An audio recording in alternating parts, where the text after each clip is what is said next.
Hello everyone, আর পাঁচটা সাধারণ খাবারের মতনই একটা নর্মাল রেসিপি দিয়ে আমি আজকে আমার চ্যানেলটা স্টার্ট করছি। অনেকে একে fried rice, Szechuan fried rice এরকম অনেক ধরনের দেশি বিদেশি নাম দিয়ে থাকে, কিন্তু আমরা বাঙালিরা একে ভালোবেসে নাম দিয়েছি ভাজা ভাত।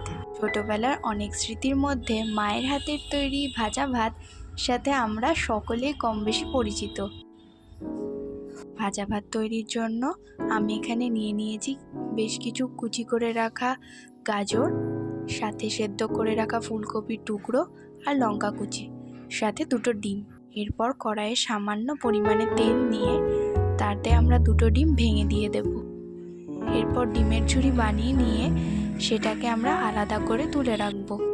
কড়াইয়ে আরও খানিকটা তেল নিয়ে এর মধ্যে কেটে রাখা সবজিগুলোকে দিয়ে দেব। বেশ কিছুক্ষণ নাড়াচাড়া করার পর এতে সামান্য পরিমাণে নুন দিয়ে আবার বেশ কিছুক্ষণ নাড়াচাড়া করব।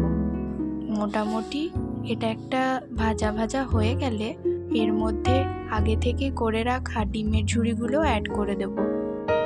আরও বেশ কিছুক্ষণ নাড়াচাড়া করে নেওয়ার পর এতে আমার করে রাখা ভাতগুলো দিয়ে দেব। ভাতগুলো দিয়ে দেওয়ার পর বেশ কিছুক্ষণ আবার নাড়াচাড়া করে নেব। এবার আমি এর মধ্যে দিচ্ছি গোলমরিচের গুঁড়ো, সাথে আরও কিছু মশলা আমি ইউজ করেছি, যেমন ধনে গুঁড়ো আর সাথে চিকেন কারি মশলা আর বেশ খানিকটা নুন। এরপর আমি এটাকে আরও বেশ কিছুক্ষণ নাড়াচাড়া করব। বেশ কিছুক্ষণ নাড়াচাড়া করার পরই তৈরি আমাদের ভাজা ভাত।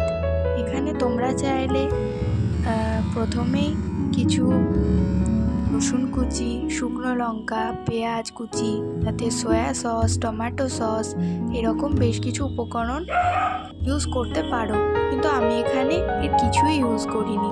তার কারণ আমার কাছে সময়ও কম ছিল আর সাথে বেশ এত কিছু ঘরে ছিলও না, তাই যা ছিল আমি তাই দিয়ে আজকে ভাজা ভাতটা তৈরি করেছি।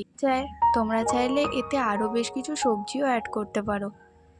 আজকের জন্য এইটুকুই, আবার দেখা হচ্ছে নেক্সট ভিডিওতে। ততক্ষণের জন্য টাটা।